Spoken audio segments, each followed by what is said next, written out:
Okay, so magandang umaga, magandang tanghali, magandang hapon, magandang gabi sa inyo pong lahat. It's me again, Angel Whisper 11, ang inyong pong lingkod na magbibigay po ng mensahe sa inyo mula po kay God, sa Ascended Masters, Holy Spirit, Divines, sa mga ancestors, universe, uh, spirit guides, angels, archangels, elementals, and syempre sa ating mga angels, animal spirits. Iyan. Okay, so I am Angel. I'm your lingkod, Angel Whisper 11. I'm a healer, a divine healer. I'm a tarot reader, tea reader, oracle reader, and also a ritualist. So sa mga gusto pong kung nakaka-resonate po kayo dito sa reading na to at gusto niyo pong magpa-reading one-on-one, video call or walk-in, so andyan lang po sa description box ang aking contact details, and again by appointment po tayo, no? And sa mga magpaparitual naman po, especially po kung gayuma po ang papagawa, yung baklas ng gayuma, no? Hindi po ako gumagawa ng gayuma, kundi nagbabaklas po ako. So, sa mga ganyan po is, ang kailangan meron po akong proseso dyan just to make sure po na kayo po is mga legal partners, no, ng mga pagagawa nyo pong baklasan, no? Kasi baka mamaya kayo po ay mga tipong hindi naman legal wife, legal husband, so magkakasala po tayo pare-pareho sa Panginoon Diyos Ama. So, may ganun po akong proseso, okay? And again, sa what else pa ba? Siyempre nais ko po muna rin magpasalamat muna sa mga sa mga subscribers ko diyan na nananatili, at sa mga new subscribers din po, maraming salamat po. And again, ito pong reading na ito or itong YouTube channel na to is para po to sa mga tipo nakakakita, nakakaamoy, nakakarinig, nakakaramdam ng hindi naman po nararanasan ng iba. Though, yung iba naman po doon nararanasan, pero ito po, kahit po ganun po nararamdaman nyo, like malakas ang kutob ninyo, nagkakatotoo yung mga sinasabi ninyo, ito po is para po sa inyo to. Okay? So, sa mga tipong may lahi na manggagamot or mga nanguhula, mga ganyan, ano.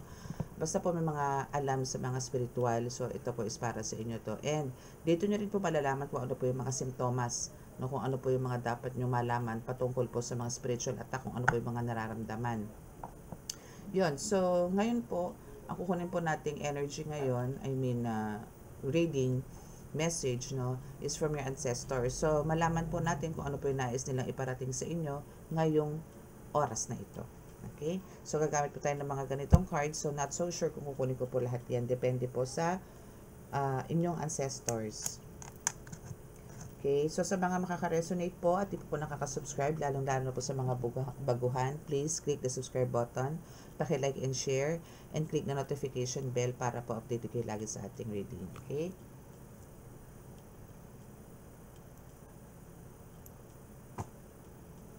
Mahal na Diyos Ama sa langit, mahal na Jesu Kristo, mahal na Birheng Maria, mahal na Santo Niño, pakibasbasan po ng napakalalakas sa kapangyarihan, banal na dugo, banal na ngal, banal na spirito, mga cards na ito, para po makapagbigay ng mensahe sa akin po mga tagapanood. Naway kami po inyong patuloy na iligtas anong makapahamakan, disgrasya sa kuna, at anong klase ng karamdaman at tukso, at bigyan po ng kagalingan lahat po ng may karamdaman. Maraming salamat po. Amen.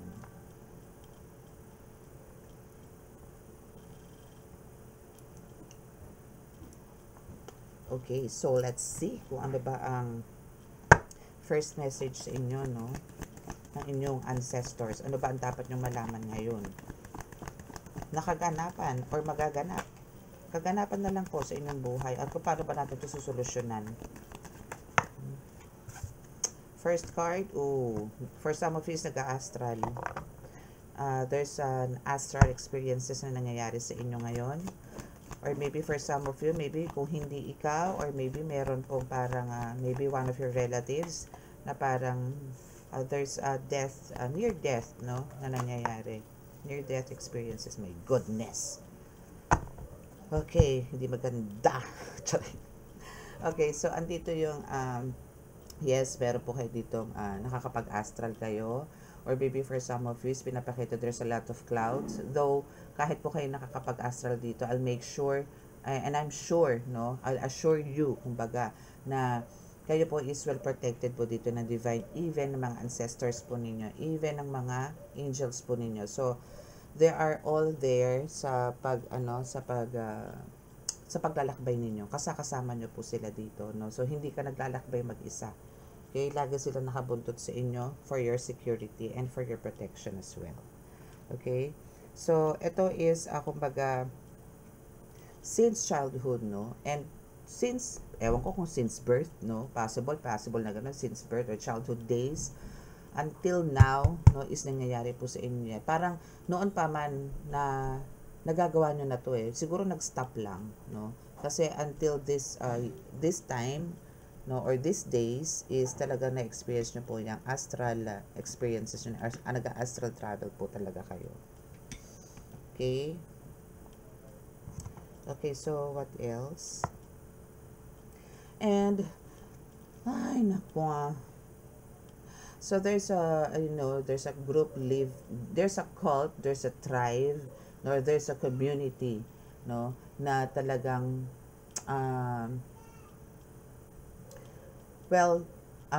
bibigyan natin to ng clarification, but what I see here is meron pong nagbabantay sa inyo na group, no, and maybe this is on the positive side, but sa nakita ko po dito, since this is your 3 cards, no, na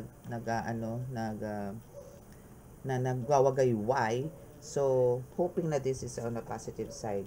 Kung hindi man po, parang andito po yung, kayo po, no, nag-astral po kayo, pero andito pa yung, parang, you keep on searching or looking for them, for this group, no, para to beat them. Possible na gano'n, no? Or kung hindi man, kayo mismo, no, ng mga ancestors mo, pero I can say this is a kulto, no.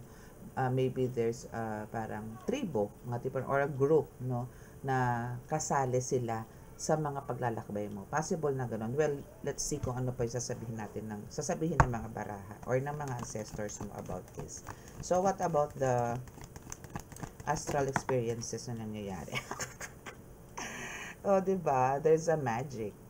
You have this talagang super powerful healing hand na talaga naman po nagliliwanag. Meron ka na nito. Why? Yan is parang sa astral experiences, andito na-ascend ka na. Or, eto yung, bakit ka nagkaroon ng ganitong magic? Bakit ka nagkaroon ng, you are an alchemist, no? A sorcerer, or maybe a Wiccan, or a magician, or a healer, no? So, here kasi sinasabi, pero bukod kasi dito ang healer sa card na to Meron talaga ditong healer na card. But here is talagang, you can do magic. You can do miracles. Hindi na lang magic, miracles na lang, no? Because of andito yung na-ascend ka and talagang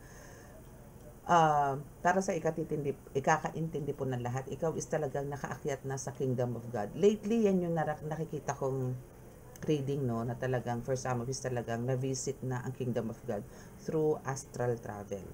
Na talagang nakita nyo yung mga clouds, bahay, or yung palasyo, or throne ni Jesus Christ or ni God, no? So may mga ganun po kayong eksena nito mga nakaraan at hanggang ngayon, no? And now is kino-confirm lang po nitong card na to na kayo po talaga is have this magical hand, healing hand.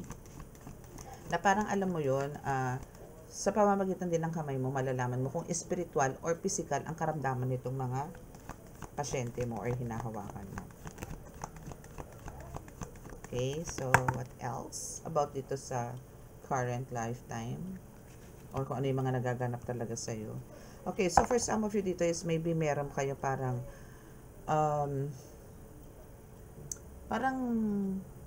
ang pakiramdam nyo is nalulunod kayo. Or parang andito yung, hindi naman sa nalulunod na, kundi parang hindi kayo makahinga. Mga tipong gano'n, ano? Okay. So, hindi kayo makahinga dito. Kasi this is a water disaster, no? So, parang iba yung flow ng life nyo ngayon. Medyo may kabigatan ngayon, no? Or sometimes parang andito yung pakiramdam nyo parang wala kayo sa posisyon ngayon or parang naliligaw kayo. For some of you, ganito yung nararanasan. And yes, why? Because of andito ngayon, tribe or group, no? Kung ikaw is may group, sila din is may group, pero itong grupo na ito, since ito na, lumalabas na dito sa card, no? Na kung bakit ka parang kailangan mong mag-astral or kailangan makarating sa Kingdom of God para kayo direct basbasan ni God, ni Jesus Christ, dahil meron pong, kung ikaw is an independent healer, no, or a spiritual warrior, no, is andito po kasi yung grupo po ang binabanatan nyo ngayon or babanatan nyo, no. So that's why andito po, binigyan po kayo ng basbas dito ni God na talagang healing hand, no, na talagang magbibigay ka ng liwanag sa lahat. As in, itong mga tribo na to or itong mga kulto na to na gumagawa sa'yo ng hindi maganda, natural, hindi naman gagawa ng maganda talaga ito mga to, kundi sirain ka, kundi patigilin ka, no. But naunahan na sila ni God, naunahan na sila ni Jesus Christ. So naandyan ngayon sila Jesus Christ, team din ni Jesus Christ or ni God, no, na talaga naandyan, nabigyan ka ng ganitong kakayanan, ganitong kapangyarihan para talunin itong mga ito. Ano ba ang mga meron itong mga tribo na to or itong mga grupo na to? Is andito yung talagang mga ganid to, mga sakim, na ang gusto talaga is they want to fall off, no, yung civilization, which is yung civilization yung sinasabi ko dito, parang kumbaga meron kang tinatayo ditong legacy on empire, no, pero andito yung ayaw nilang i-pursue mo yan, ayaw nila na magkaroon ka ng growth, ayaw nilang magkaroon ka ng grupo, ayaw nilang matapatan mo or mahigitan mo kung ano ang merong grupo sila. Kung sila ay may 10, ikaw halimbawa 5 pa lang ngayon, pero alam mo yung parami ng parami ang nahahakot mo, parami ng parami ang naniniwala sa'yo because of andito nga yung guidance and protection ni God sa'yo, ni Jesus Christ sa'yo. Okay? So, pero ito mga tipong ano to, kung makikita niyo mga itsura nito, parang mga anghel or parang mga inosente. Pero yung inner soul nila dito is full of darkness. No, talagang full of anger, full of very envy, no. Sila to no, na talagang alam niyo yon, parang ang gusto nila sila lang yung mamutawi dito sa lupa. Pero syempre hindi allowed ni God yan. Kaya andito yung ikaw mismo, napili ni God na umakyat sa langit para ikaw yung mag-control dito at ikaw ang pumuksa dito sa mga kulto na to. Syokot, no? Talaga matakot. Kasi hindi ka naman babasbasan ni God kung hindi mo, hindi, kaya ka nga na pinakyat sa taas is para magkaroon ka nitong buong loob at buong tapang mong haharapin to mga ito. And andito na yung pinagkatiwalaan ka na binigyan ka na ng kakayanan na kakaiba sa lahat. Okay? Kakaiba sa lahat. Tandaan niyo po yan. Kakaiba sa lahat ang kayong kapangyarihan, kakayanan. Okay? Yung power mo dito naglalagablab. Okay? Yes, kasi andito yung kumbaga, kailangan mo talagang parang inassign ka ni God na lumabas sa lupa, mapunta dito, no? Nilabas ka ng mudrakels mo. It's because of talagang andito. You need to take care in God's perfect time ang sanlibutan. Hindi na po to about only your family. It's about sanlibutan. It's about pangkalahatan. No, na talagang bigyan mo sila ng enlightenment and at the same time is i-prove sa kanila yung presence of God is talagang always visible.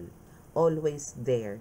No, na hindi sila basta espiritu lang, hindi sila basta alam yung kwento lang, which is talagang naandyan na ikaw o magpo-prove na talagang sila ay buhay. Okay?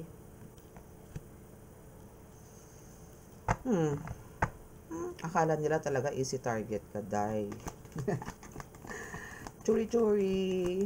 Dahil kung ano man yung patalim may itututok sa'yo, patalim lang yun yung sa'yo, patalim na may apoy.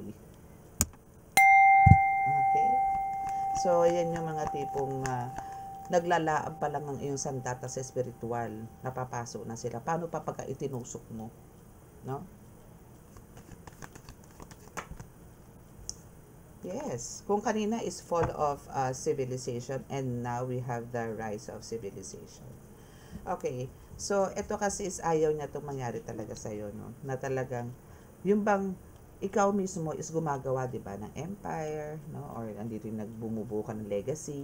But, andito nga talaga yung pinipigilan nila. But, God knows and it's God's will, no? Na ikaw is magtayo talaga ng sarili mong empire, no? Talagang magkakaroon ka ng sarili mong parang school, no? Tipong ganon, na para to teach them or to guide them, be a mentor, ikaw yun Okay? So, hindi talaga magtatagumpay itong mga unggoy na to. Okay, so, anything else? So, andito yung pagiging peke nila. Charot. Andito yung talagang parang, maybe to the point na talaga, maybe sila talaga ang susuko dito, no? And hindi naman ikaw parang sumuko dito. Lalo na ngayon na ikaw is binasbasan, binigyan ng malakas na kapangyarihan ng Panginoong Diyos Ama at ni Heso Kristo. So, paano ikaw ang susuko dito? So, andito yung sila is makikipag-ayos sa inyo. Or maybe itong kulto na to is talagang mananahimik na mga ilang buwan, no? Mga ganon. Parang lilinlangin ka lang nito. Kaya nga, always be prepared and always, maging aware ka sa mga nangyayari sa iyong life. Okay? Kasi talagang ito is very abusive, no? As in, alam mo yung tipong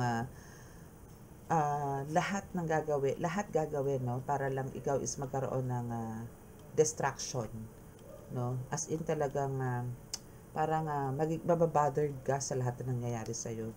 Ganon ka niya lalaruin, no? Nitong mga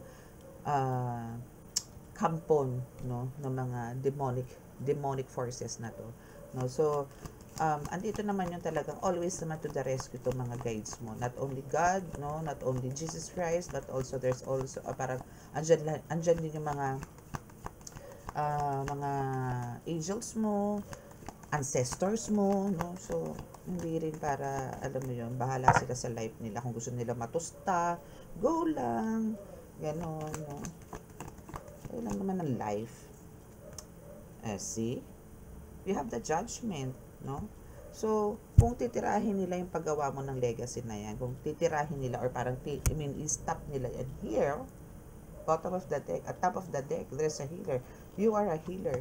So, paano mangyayari yan na end here also? Wisdom keeper ka. Diba? So, mahirap anuhin yan. Mahirap tablahin yung mga ganitong tao, no? Like you, na you are a healer, faith healer, or a divine healer, or herbalist, no? And some of you is a midwife or doctor spiritually, no? So, as long as kayo po ay nagsisilbi sa Panginoon, there's nothing wrong na mangyayari sa inyo. Okay? Basta lang, taasan nyo lang po yung faith, no? Hindi po yung puro dasal kuno, pero hindi naman po talaga galing sa puso. Okay? Mas maganda po yung dadasal kayo talaga kahit po maigsi, pero galing po dito sa puso. Hindi po yung basta nagdasal lang kayo. Basta kayo nag-ama namin, basta kayo nag-Abaginoong Maria, basta kayo nagluwalhati sa Ama, pero sinasaulado nyo lang siya. Pero wala po dito sa puso. Bali, wala rin po yun. Mas ano nyo po siya, yung bang nanggagaling yung dasal nyo dito sa puso, na lumalabas lang po sa bibig ninyo. Hindi po yung, ay, memorize ko yan, nandadasal ko yan, salado ko yan, ganun. Pero hanggang dun lang, diba? Mas maganda po yung dadasal ko, kahit po maiksi, pero galing po dito sa puso, okay?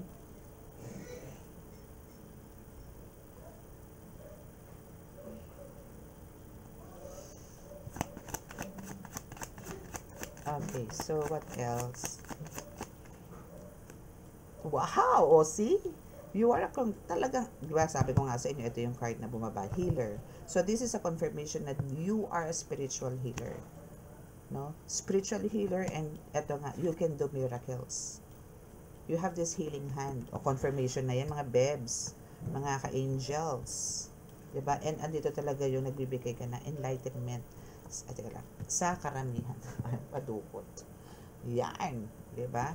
And this is your first card. You are a spiritual healer. Legit. Diba? Okay, so what else?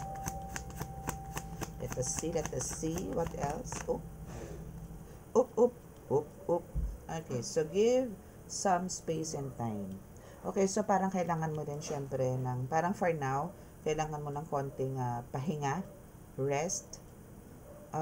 Kung kinakailangan na parang mag-meditate ka, more on meditation ang gawin mo habang nagre-rest, go, no? Hindi yung nagre-rest ka ng puro ka lang cellphone, mga tipong ganon. Mag-rest ka, yung meditation, ito yung give some space and time. For me, I'll spend my time through meditation talaga yung mga ganon.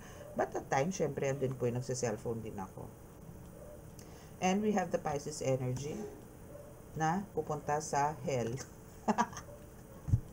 Okay, so I'm not saying na lahat ng Pisces energy is ganun, ano? Most of them, no, is straight to hell. Okay? So, yan po yung mabang card. Pisces energy. Kung sino naman po yan, tabi-tabi po. Okay, tabi-tabi po. Okay, so what else? Is there anything else? Wow, spiritual healer. Dahil sa spiritual healer ka, talagang lahat ng burdens mo, lahat ng challenges mo talaga is mag-e-end. As in, it's all, ano mo na, ang tawag doon, pack up na, or parang ano yun, tawag doon. O yun na nga, pack up na nga. Ganun. Tapos na eh. No? So, at least maganda, di ba?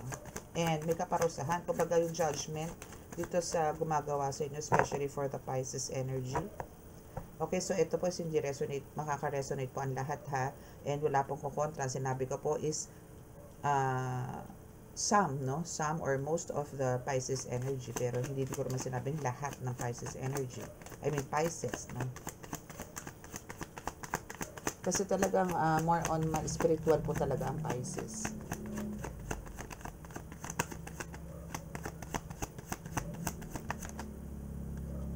Okay, and we have the ask for help. Oh, for some of you, sa Cancer is asking for help. Okay, they are asking for help. Okay, so asking for help, maybe they are suffering some spiritual attacks, no? So, kung meron po kayo makakakilala na Cancer, so better to ask them. And we also have, ang galing ha, dalawa-dalawa talaga ha. And for Sagittarius naman, galing. Kung kanina yung Pisces energy straight to hell, ngayon naman, asking for help si Cancer. And ngayon, si Sagittarius naman is, there's a proposal na iaalok, no? Again, hindi po lahat is makaka-resonate, no? Pero, sulat nyo po to. Baka po sakali.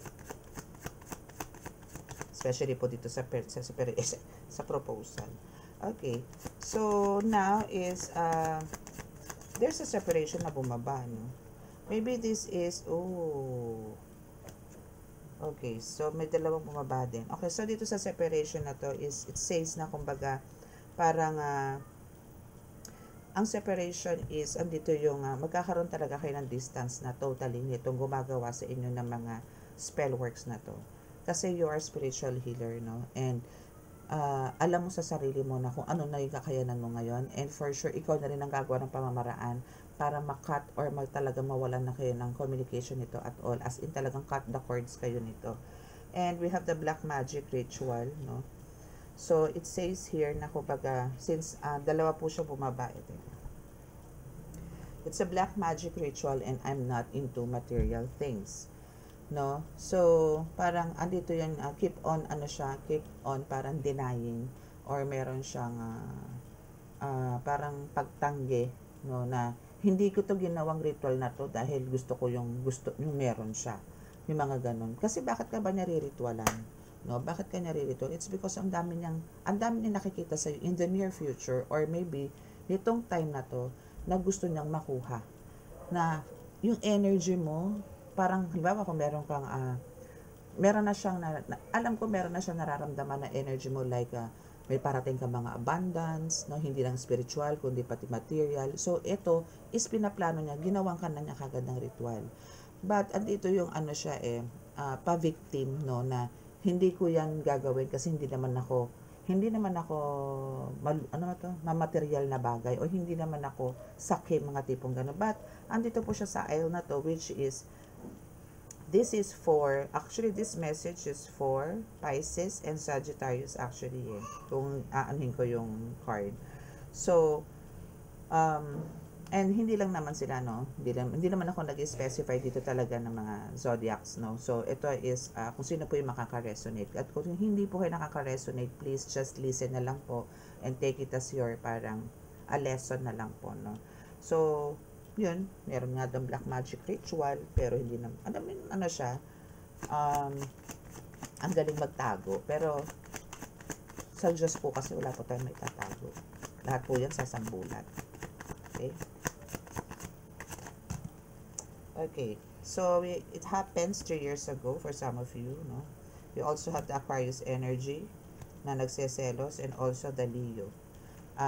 Kumbaga, parang si Aquarius energy nagseselos po dito sa Leo energy. So, alamin nyo yan sa mahilig dyan sa zodiac signs, no? Bihira lumabas po yung ganito na puro zodiac signs ang lumalabas. So, 3 years ago, ito yung sufferings mo. For some of you, ito yung sufferings yun na talagang you are the Aquarius and you are parang connected dito sa Leo energy pero full of jealousy ang naramdaman mo. Diba pumasok tayo sa sa love reading? Hindi na spiritual tayo. Biglang pasok sa love reading. Okay, last 2 cards please. Okay. Okay, so first card, asan na yun? On the way, blessings, no? So there's a blessings na talagang paparating po sa inyo. Again, pagka blessings po, wag po tayong atat. Antayin po natin yung biyaya mismo na si God ang magbibigay sa atin. Meron naman po yan eh. Yun nga lang po, hindi po ganun parang ine-expect ninyo. Okay? Meron po yan. Again, hindi po tayo mga plans man tayo po sa buhay, pero si God pa rin po masusunod. Okay? So, just stay in love. Ibig sabihin, stay happy, stay positive, mga ganyan, ano? And we have the career, financial success. So, there's a success talaga sa'yo. That's why, andito yung talagang binibira ka. And kaya nandito rin tong black magic ritual na to. So, there's a black magic ritual and there's a black... Ito, tingin ko, tapos na tong ritual na to. Kaya ang ginagawa sa'yo is candle na lang. Candle po kasi is pwedeng araw-araw. No? Pwedeng araw-araw gawin yan. Pagka black magic. Okay? Pero kung may nararamdaman po kayong mas worst, no, parang talagang kahit na anong sipag ninyo, kahit anong pagpupursigin ninyo is walang nangyayari, well, that's still a ritual. So, better to go or to consult a healer para po mabaklas din po yan. Mga ganyan po like sa negosyo, more on negosyo po kasi ito eh. Itong target na to, etong reading na po na ito is about dito sa, bukod sa abundance na ibinigay sa inyo ni God ng material is meron din kayo sa spiritual. Okay? So, medyo maano po tayo, no? Mas makiramdam po tayo ngayon. Okay? Kasi medyo talagang malupit-lupit po ang atake. And talagang ongoing ang black magic. Okay? So, close your eyes para po sa ating healing. And again, sa mga naka-resonate po, please click the subscribe button, paki-like and share, and click notification bell para po update kayo lagi sa ating reading. And again, sa mga gusto pong magpa-reading, magpa-healing, magpa-ritual, andyan na po sa description box ang aking contact details. Okay?